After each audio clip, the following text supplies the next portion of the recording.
Hey there, Internet Explorers! Ready to dive into the darker side of the web? No, I'm not talking about your old MySpace page or that embarrassing photo from 2007.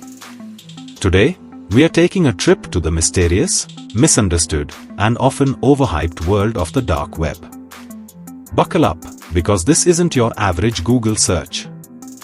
First things first, what exactly is the dark web? Imagine the internet is like an iceberg. The part you see, the surface web, is just the tip. Below that, hidden from regular search engines, is the deep web. And even deeper is the dark web, a small, secretive part of the internet that requires special tools, like the Tor browser, to access. But don't freak out just yet. The dark web isn't all shady dealings and cybercrime.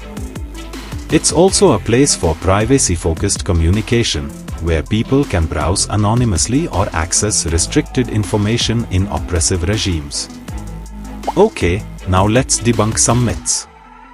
Myth number 1, the dark web is full of hackers ready to steal your identity. Sure, there are hackers, but it's not like they're lurking behind every click, waiting to pounce. Most of them don't care about your Netflix password. Myth number 2, everything on the dark web is illegal. Not true. While there is illegal stuff, there are also forums, book clubs, and even social networks. Think of it like a city. There are dark alleys, but there are also libraries and parks. It's a mixed bag.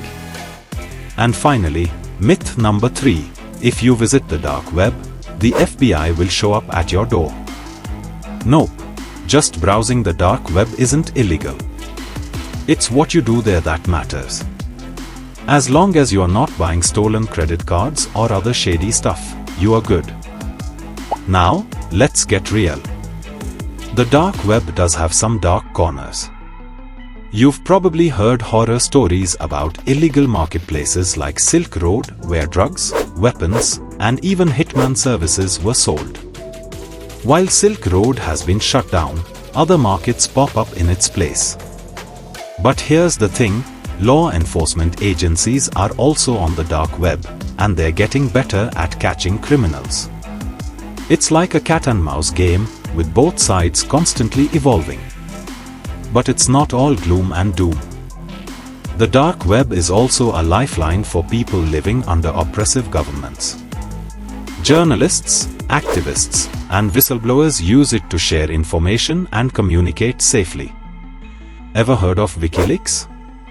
Some of their most explosive documents were first shared through the dark web.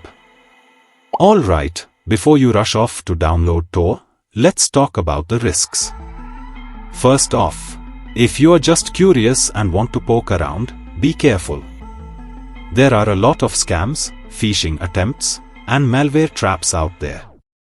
One wrong click and you could end up with a nasty virus or worse, your personal info in the hands of cyber criminals.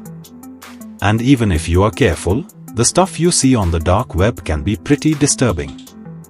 We are talking illegal content, extremist propaganda, and other things you don't want to accidentally stumble upon. So, if you do decide to explore, do it with caution.